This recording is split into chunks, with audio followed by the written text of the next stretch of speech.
Welcome back to the Power of Perspective, the talk show with Sean and BJ.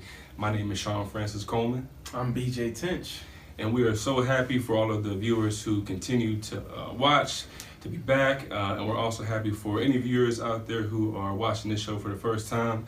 Thank you for sharing your moments of your life with us. I think we got a good one today. We're going to talk about the spirit of not caring. Right, but before we get into that, we just wanted to really just check in with you, man, and just see how your February is going, man.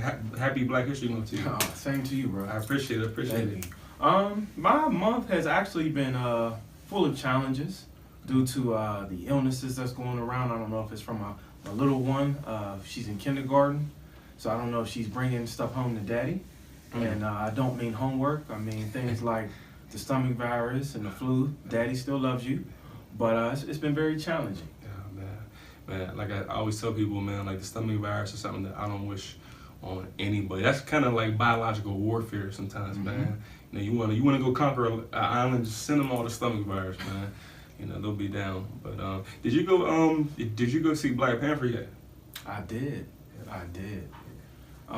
Would you like to go first on the feedback, or would you like me to go first on this one? Man, I always like to hear your perspective on things. So, you know, definitely, like, what was your general overall perspective of the movie? Giving it a grade, Sean, I'll definitely say it was an A- for me. Okay. Reason why I'm not going to give it an A+ is because I believe that there was a cliffhanger if you stayed and sat in your seats and followed the credits, and even if you caught certain things that the characters had been saying in the movie, then you would have caught that there's probably going to be a part 2. Absolutely. Looking at the movie from the outside, looking in as just a regular viewer or person in the stands, the movie was awesome. Yeah. The fighting, the character dialogue, the story behind the story, I was intrigued. I was glued to my seat. Yeah. I think it's one of the movies that you should go see again if you have any hidden questions, or more important, if there's things that you might have questions about in the movie, you have to go see it more than once, which makes a great movie. Right. Sometimes, you know, there are people who need to see it more than one time so that they can get a full understanding. Yeah. My take, though, in regards to the messages, they couldn't have done a better job. Yeah, I agree with that. In regards to the relationship between the so-called blacks here and the blacks from Africa, if you pay attention to the distraught relationship between Michael B. Jordan's character, and you know what, Sean? I don't want to spoil it totally for our viewers, so let me get your take on the movie. Absolutely, man. Well, I'm pretty much in agreement with most of the things that you said. I think, you know, with the messages, you know, I was actually there. My wife was like, you know, put the phone away, because I'm the guy that I go to the theater, and I'm always trying to extract life messages from the movie, because that's just the type of person I am. So from the message standpoint, man, like you said, they couldn't have done a better job with the subliminals and also the direct messages as well. I think overall, I give it an A. I probably give it an A. I even, you know, part of me wants to give it a B+.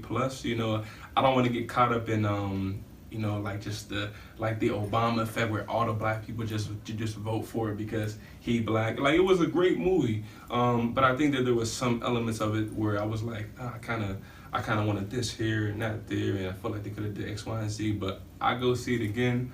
It was a great film. I just can't give it the A+ either. You know what I mean? But going into, you know, what was interesting, since we're going to be talking about the spirit of not caring, right? Maybe we could talk about how the Black Panther himself, right, the king, even though he would get the what was the flower? Do you remember which flower it was? I can't say it off the top of my head, but I know what you're talking about. The purple flower, right? Yeah. You hear in black and purple, so you know this is perfect. Like I really noticed how even though he's got the Black Panther powers, he never lost his character. And he never lost his empathy, right? Michael B. Jordan's character, you know what I'm saying? Like, he didn't care. You know what I'm saying? He didn't care, like, and look at how much damage and disaster and calamity that he was causing, right? So even though Black Panther had got all them superpowers, it was still, his soul, his being was separate, because he was still an empathic leader. He cared. And some of the choices and decisions he made in the movie, I'm not gonna lie, he had more empathy than me. Like, I would have killed my cousin in that situation without talking to him. Mm-hmm. And not my real cousins, but my cousin was doing something foul like that. Like, you're going, there's no time. Like, he, at the end of the movie, he's like, oh, like, we can, we might be able to still heal you. Just to heal you. And I'm not asking that question. Mm-hmm. You know what I mean? But again, he cared. And I had empathy for Michael B. Jordan's character. On that part, you're actually talking to the viewers. In regards to Michael B. Jordan's character, he had something in his chest. And again, we don't want to leak out too much of the movie if you haven't had a chance to see it. Right. But he says something very key. I'd rather be dead than be in bondage. Right. And there's a hidden message to it. Right. So again, if you're into movies, this is one for you. In regards to the Marvel, though, just on the standpoint of superhero, it's up there. It's up there with one of the better ones that I've seen in the last 10 years. Definitely liked it. Well, let's go ahead and get into it, man. The reason why I wanted to talk about just this I don't care attitude, you've talked about in the past how certain things have been on your mind, on your spirit, on your soul, and this one really came to me probably late January, and it's only a 3-letter phrase, I don't care. But I really feel like and believe, as you might say, that it's something that pervades not just black culture, not just black kids. I mean, like, there's people of all different shapes, sizes throughout history just that have had that, like, I don't care, that I don't give a mentality. And I feel like we had to explore it. Yeah. In the year of the millennials, and I don't want to blame them because I believe that this spirit has been going on forever. Right. It's just to the magnitude that we're in now due to social media, due to the selfie generation. We just starting to see a lot of people who obviously don't care. Yeah, man. I mean, it's more blatant than ever. Yeah. So, man, I remember, when, whenever we talk about I don't care in relation to maybe like sexuality, right? There's so many different tangents and different directions we could go. But I remember I was teaching a class in Schumann Center, right? And one of the kids there, this is for anybody who doesn't know Schumann Center, this is a juvenile delinquent facility for kids who gotten in trouble. It's a kid jail, right? So I was teaching a class there, and we were talking about like sex and things like that, sexuality, healthy sex education, and they were talking about like just crazy stuff, right? So the one dude was like, he's like, I don't care if a particular porn star had an STD. He's like, I'm gonna have sex with her without protection. And I'm like, really? I'm like, you said an STD, like, like it's not an STI. STD means you can't get rid of that. I'm like, is that what you meant to say? He's like, I don't care. I don't care if she got something. Like, I'm gonna go ahead and take a chance. And it's like that mentality, and people were like behind that. And I'm like, wow, like people really don't care to the point where they will risk their own health just for a short-term experience. And then some of it just seems very unnecessary. Yeah. If you can avoid the STD, why wouldn't you want to? So I've been struggling, and we talked about this behind the camera. I'm struggling. When do you stop caring about someone who doesn't care? In our field. It's a great question. In our field, it's a great question. We work with a lot of different people who obviously have different situations that they're facing. And once you hear those 3 words, there's a very powerful energy that comes along if you're a person that has any type of compassion. So to hear that phrase, I don't care. Normally, me being a character development coach, the first thing I want to do is see why. Why don't you care? But once it gets to that point, some individuals, it's almost too late. Yeah. Do you agree? Yeah, I definitely, I respond by saying I think that there are people who are unreachable, right? There's people who become unreachable. One, yes, to ask the question why. I know in the sanctuary model, which is a trauma-informed philosophy on, how to create a non-violent, healthy environment at the workplace, but also in the community. Instead of asking, what's wrong with that person, you're supposed to ask what's happened to that person. It's a different paradigm shift to take a look at the situation. So when you say, I ask somebody, like, why don't you care, right? That's more empathy. You know what I mean? And you're actually showing care about them not caring. Most definitely. You know what I mean? But again, that kind of contrasts your point, right? So when you ask, like, well, why don't you care? And you're showing that type of empathy for them, it contrasts your question, because your initial question was, well, when do you stop caring about somebody who don't care? Which I think is a great question, because that brings up these two ideas of empathy and apathy. And I've created an idea called empathetic apathy, which just sometimes you have to really understand that certain situations are going to happen for a greater good. You know what I mean? Everybody wants to help, but sometimes the best help that you can give somebody is really pulling back and giving them no help at all. You can care too much sometimes. Oh, yes. Sometimes you got to put a limitation on your kindness. I couldn't agree with you more, Sean. Actually, I'm just learning this. It's been a struggle of mine. Yeah. Because ever since I could think of, pre-junior high, I've always wanted to know about the kid that's sitting in the corner. Yeah. Why does he just write down all of the answers on the spelling test before all of the spelling words are even said? Yeah. Because they don't care. Or what? As soon as that teacher asks, for you to read little Johnny or Sally, I don't care. That has always been a struggle for me. Like, why don't they care? But to your explanation, there comes a time and a point you have to find out like what's happened. Right. And you have to balance that out, because obviously we're talking about a case by case here. Right. We're talking about a whole mentality right now, a Right. whole spirit that's affecting all cultures, affecting all communities, all neighborhoods. This I don't give a fill in the blank attitude. Mm-hmm. We're seeing that on all levels, whether we're talking about a conditioned athlete who just all of a sudden just stops caring. You just don't care anymore. Or a person that's going to school to be an engineer, they're on their last semester. Right. And these are real life experiences. Right. You got one semester left, bro. Like, congratulations. Man, I don't even care no more. Like, say what? You don't care no more. Or people I know. That's not funny, but yeah. Because you know why you're laughing? Because it's so real. Right. Sean, you're not alone. We're not alone. I'm sure there's a lot of our viewers out there who can definitely empathize with us right now. Right. Because they're seeing that. We're seeing married couples, engaged couples. Right. They get to that point where, you know what? I don't care. Right. And it's like, you guys, marriage, you guys are due to get married in another month or two. You know what? F it. Right. There comes a time where you have to learn, okay, there is a screw it button. There's a I don't care button. Right. But you have to know when to press it. Right. And please be very careful, because once you press it, it's like an atomic bomb. Man, I agree with you. Like, when you said that before we started the show, like, there's the I don't care button.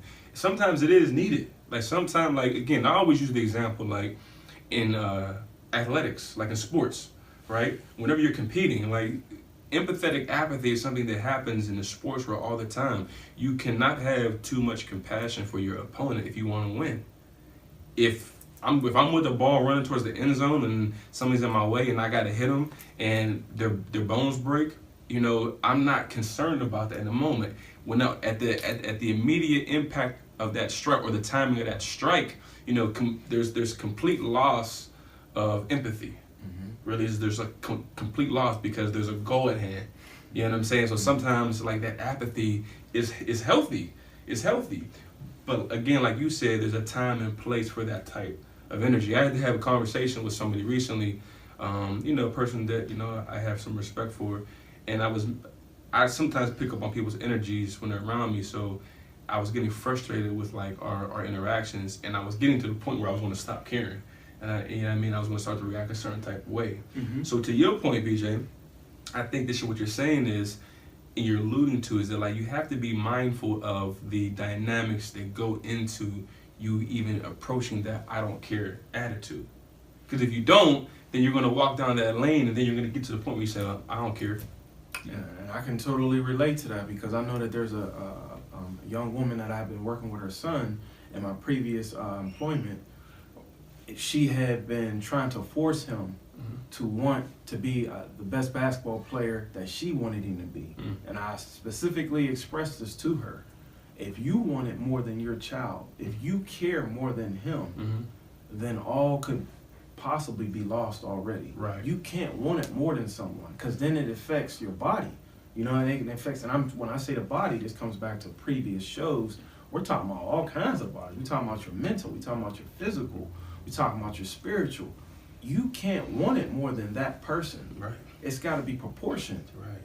Because if not, you'd be walking around unbalanced like, hold on, I'm thinking about this person's situation or their wants or their needs more than they are. Right. And that's what I'm learning as a caregiver, as a character development coach, as just a father. Like, you have to have balance. You have to, you know what, I'm done with it. Right. You have to learn when to say, I'm done with it. Right. Be okay with it. Well, look, let's go ahead and take a break.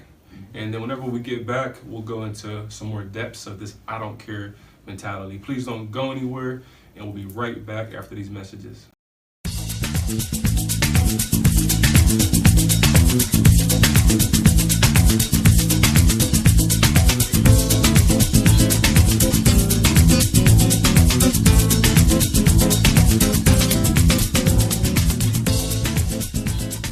Hey, welcome back. Thanks for coming back. Season 3, episode 2, The Power of Perspective with Sean and BJ. BJ, as we talk about I don't care, the spirit of I don't care, and just not caring, man, I just kind of want to like free associate real quick and just get you to maybe connect this spirit of I don't caring with anything that is just on your conscience right now. Well, what's on my conscience right now is definitely my concentration seems to be with the teenagers, roughly about 7th grade to seniors in high school. And I see the I don't care button being pressed, as I say the I don't care button. I see it being pressed more times than I should. When it comes to, prepping for maybe a test or a college exam, something like the SAT or ACT, or even something as small, minute as these state tests, the PSSAs. I'm seeing a lot of kids go into their days saying, I don't care, regardless of the ramifications if you fail. That's something key that I see the advisors and the principals all here in Pittsburgh Public. They'll talk to them and tell them, you need to get point A, point B, and point C so you can go ahead and advance. And I'm seeing, I don't care. Then you almost have to ask the question, and I have to always keep my professional cap on, then what are you here for? We're in school. That's the equivalent to an athlete. Let's pick basketball since we're in season. You never work on your jump shot. You never work on dribbling. You never work on conditioning. But I want to play basketball. No, you don't. Yeah. You're a spectator. So I'd rather people put an identification or put a stamp on what they really want to do than just coming out saying, I don't care. Yeah. Because all the individuals that are being taught in these schools and in our communities, what happens if they don't care? And we're seeing that. We're seeing the police, quote unquote, brutality. Maybe the I don't care has spread it into our police departments. You come off with an I don't care mentality towards a teacher or someone with authority, how do you expect the reciprocal to be? Right. If you don't care, what makes you think that police officer who has a home, has a wife and children and a dog, what makes you think that he has time to keep going back and forth with this dialogue? B, you don't care.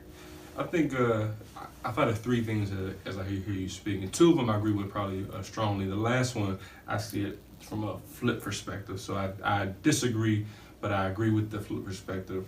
One of the things that you started talking about that kind of caused me to have my own thoughts was, when you started to talk about kids who going into school not caring, right? We live in a microwave society, and this ain't the first generation to be in the microwave society. I kind of believe that the 90s was, I feel like, our generation with the new technology and just, being able to get stuff whenever you wanted it.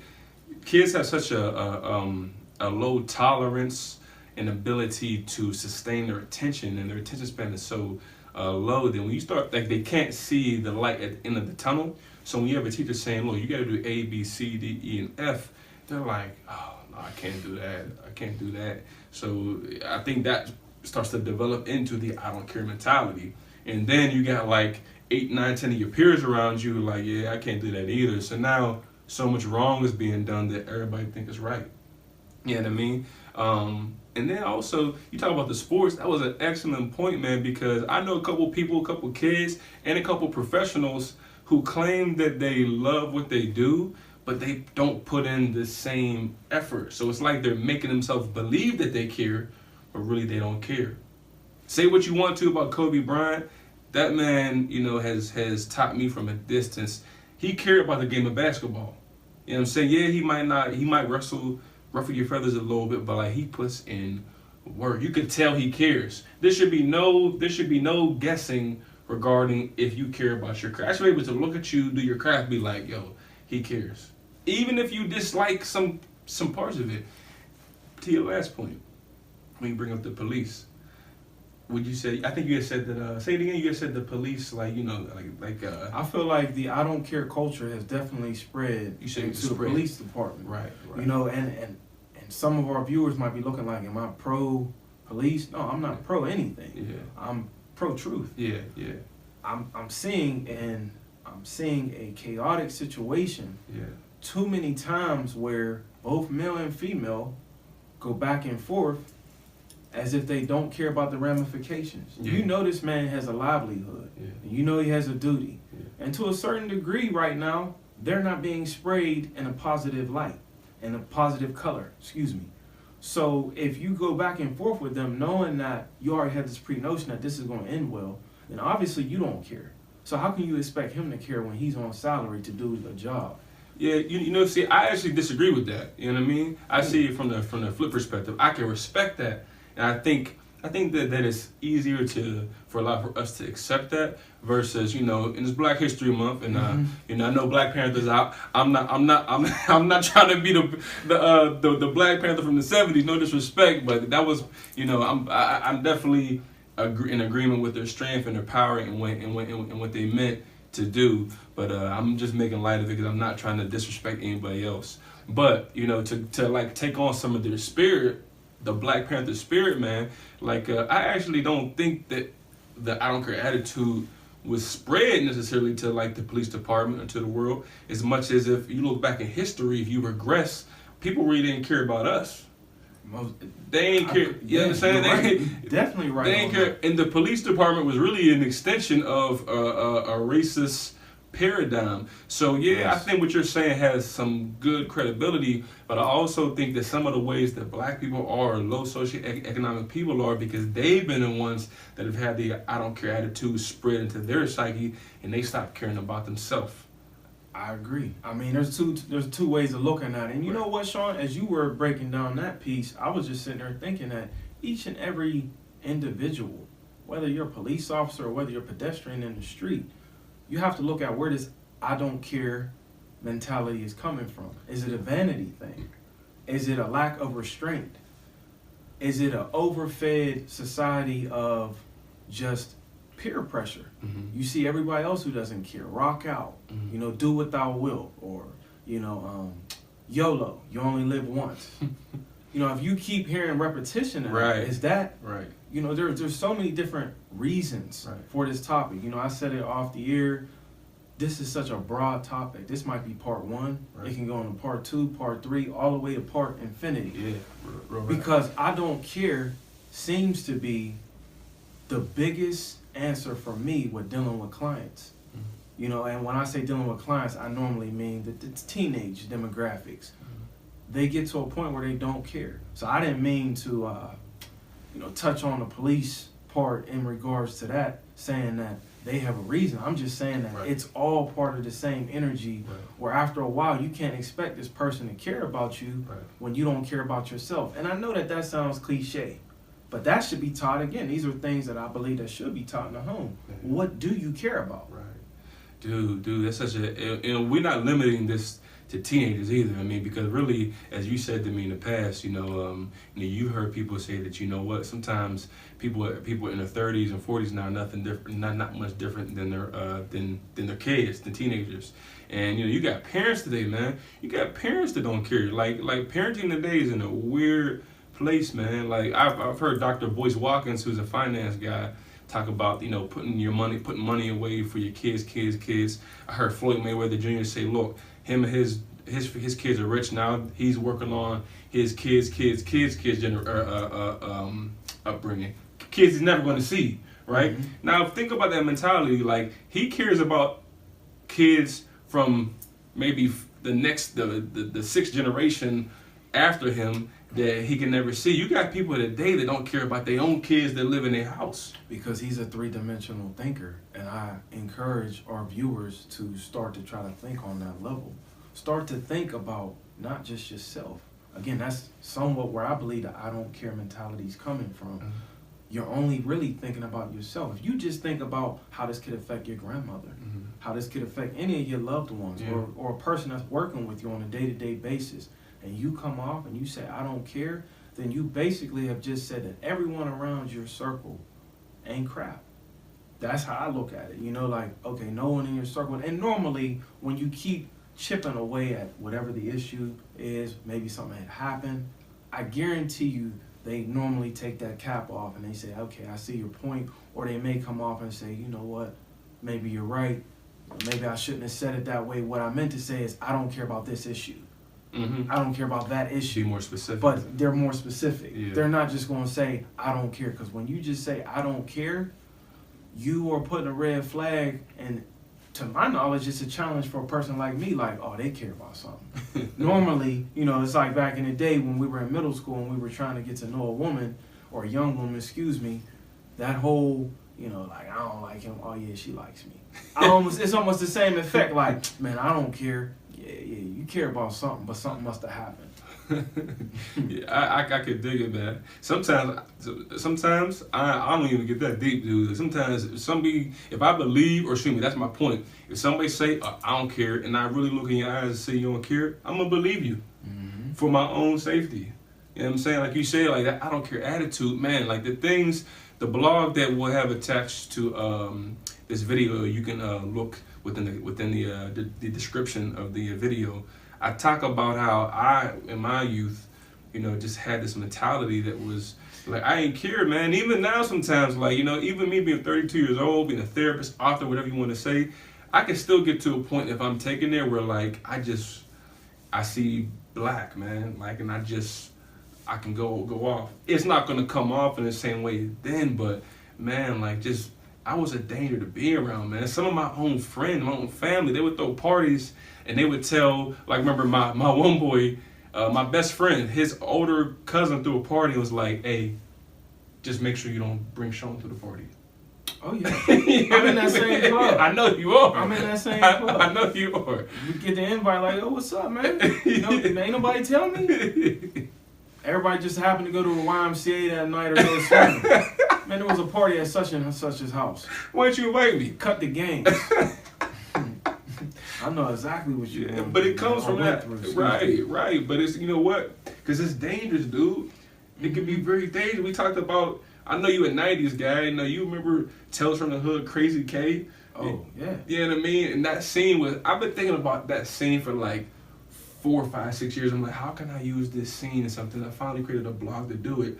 But he, like, that whole I don't give a F, I don't give a F, I don't give a F, like that. Even the way he acted out that part, bruh, 20-something years later, bruh, that is the epitome of what so many kids feel right now. I don't give a F. And you know what, Sean? Not to cut you off, you do know that I do work in an alternative ed on Thursdays. Mm-hmm. We're doing a film study, and we're not watching this movie, but the movie continues to be brought up. Let's watch Juice. Let's watch Juice. And the character that they're always bringing up is Tupac Shakur's character, Bishop. What they all seem to gravitate to is Bishop's character, how he don't care. I mean, it could be a 90s movie thing. It could be the thrill, because I do believe that was a golden era for hood movies, quote unquote. Yeah. But you in can a find, not so good right, way. In a not so good way. But you can find that character in the majority of our middle school years. Yeah. Those movies.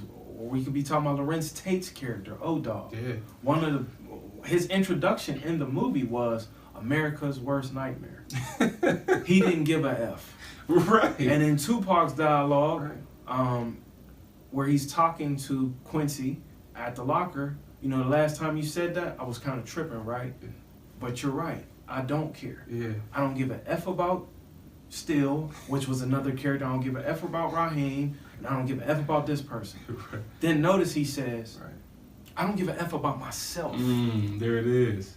And to hear the kids in 2018 say to me, man, we gotta watch Juice, we gotta watch Juice. I'm thinking if we're doing a film study, what are we gonna, you already know the story here. Right. That excitement. Right. Of not caring. Right. Because so many of them in those seats can relate to that. And they want to have that excuse where, well, look at him. Well, if you notice the end of the story, the end game is he died. It's deadly, yeah. Because I don't care. It's a daily mentality. But Exactly. I don't want to stop this momentum you got going though. But that's what I'm noticing. Another movie was I'm About It. Mm-hmm. Now, we talking about the 90s. This is the late 90s going into the 2000s. Master P's, one of his most notorious songs, I'm About It. Now, us here in the North, Appalachia, Pittsburgh, we listen to a variety of hip hop. Yeah. It didn't matter from East Coast, West Coast, down South. I myself, listen to 8 Ball, MJG, 3-6 Mafia, Lil Jon, UGK, Lil Jon. It didn't matter. If you don't give a damn, we don't give a. You can pick a whole dictionary full of songs where brothers was just saying they didn't care. Yeah. But this song particularly, I'm About It, and I have cousins in the Baltimore, Virginia, and North Carolina areas. I remember them saying it when we went to Kennywood, which is an amusement park here in Pittsburgh. You bout it? Stick your hand in that ceiling fan. What? You bout it? Go up to that big girl and just grab her behind. And obviously we spoke a different talk back then. You bout it? Jip these boys right here getting on the roller coaster. I'm like, man, nah, that's just crazy. Then you ain't bout it. See, when you bout it, you don't give a F about nothing. And I remember saying to myself, oh no, I guess I'm not about it. And now, what's the saying now, Sean? Are you about that life? Which life we talking? Because obviously, if you're about that life, you're not about life at all. Yo, on that one, let's take a quick break. And I'm sorry to crush that momentum, man, because man, I feel like I just sinned. Please forgive me, God. But let's take a quick break, and we'll come back and wrap it up with some more talk about the spirit of I don't care. Part 1. Part 1. Stay tuned.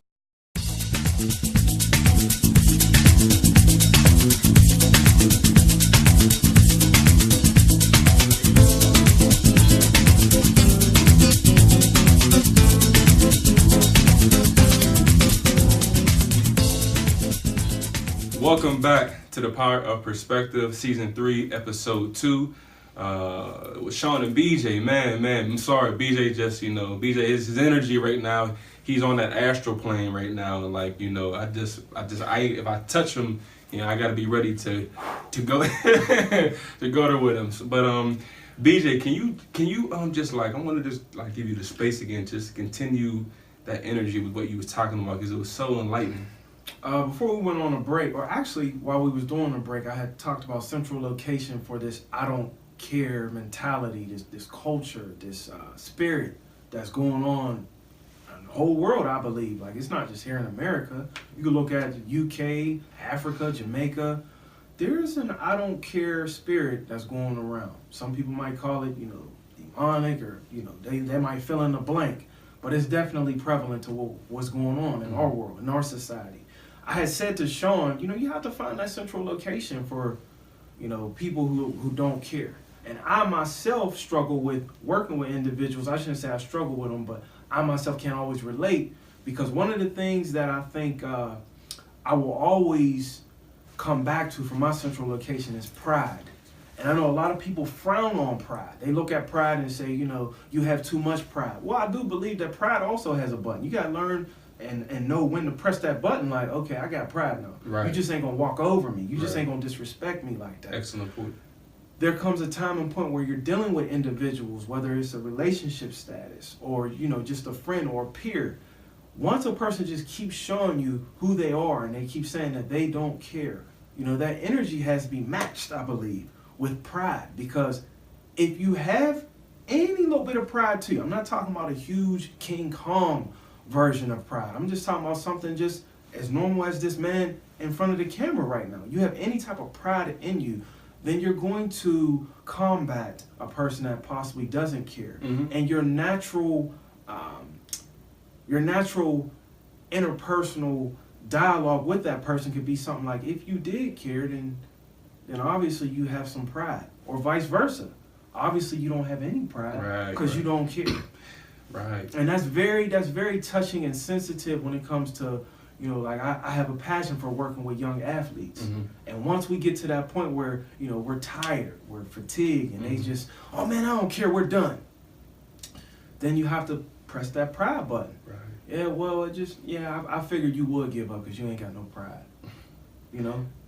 You know, BJ, as you talk about that pride piece, and even as you talk about some of the rhetoric, like, you know, I think you had said something along the lines of like being who you are, all right? Right. And as we bring the show to a close and make this a little bit cyclical and bring in the Black Panther piece again, right?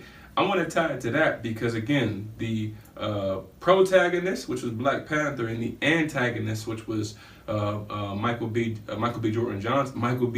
Jordan's character, which, sorry, I don't remember the name of his character. That's a perfect situation, man, because Michael B. Jordan's character didn't care.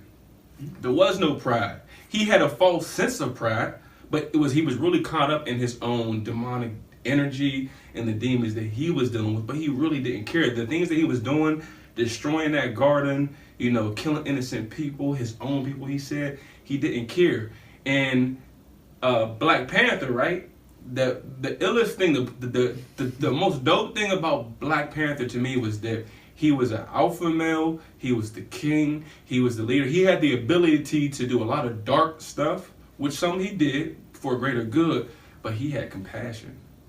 He had empathy. Almost to a fault. Right, almost to a fault. He did care. He did care. And you kept hearing throughout the movie people saying, for Wakanda. You know, Wakanda forever. You know what I'm saying? There was that pride piece. And then one of the woman soldiers, I think she had told Black Panther whenever he was fighting, show him who you are. Show him who you are. Meaning like, yo, show him the pride that you have, but you have to really be comfortable in yourself in order to even reach that point. And I think that a lot of people, because they don't really have a strong sense of identity, they're not comfortable in themselves, it's easier to say, well, I don't care. Well, maybe it was written up that way too, to perfection, because Black Panther and Michael B. Jordan's character, you're saying, you know, he didn't care. Obviously, if you see the movie, you will see why we're saying, like, he didn't care. He wanted to take the weapons and all the minerals and do some pretty wicked things. Yeah. But his central location for I don't care was he was hurt. Right. And, you know, after you watch the movie, you know, we don't want to give out too many secrets and too many gems. Right. But there's too many young men and women walking this face of the earth due to the loss of a family member, due to not really being enlightened or informed of their family history. And that created a bitterness, almost to an evil juggernaut. But the combat part was from Black Panther, who did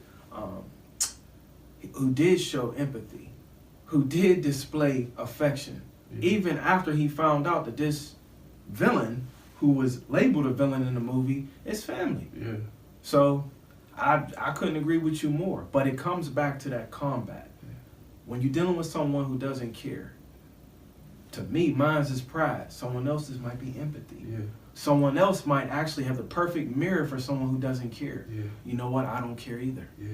Man, B. See, it's so. This is why I love having this type of connection and energy with you, because I've been trying to figure out how to bring in that trauma piece.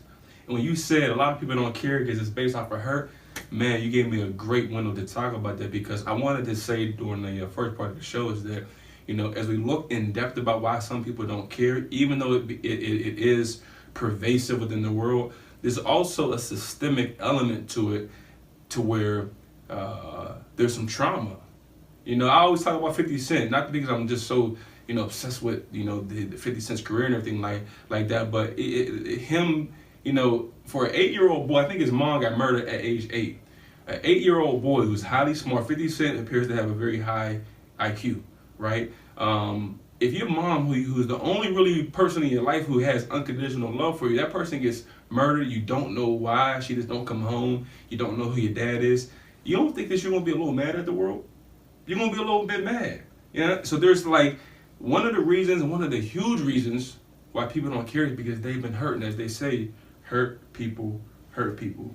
So as we bring this to an end, one of the things that I wanted to leave people with was that, coming back to that, I can't stop thinking about that Black Panther piece to where, man, like, I have a very great affinity for like leaders, alpha males, sociopaths who use their sociopathy for the good, who, like, even though they could be doing dark, evil stuff, they choose to have compassion and empathy. And to me, that's one of the greatest powers, one of the greatest gifts. I could kill you, and maybe even I will kill you.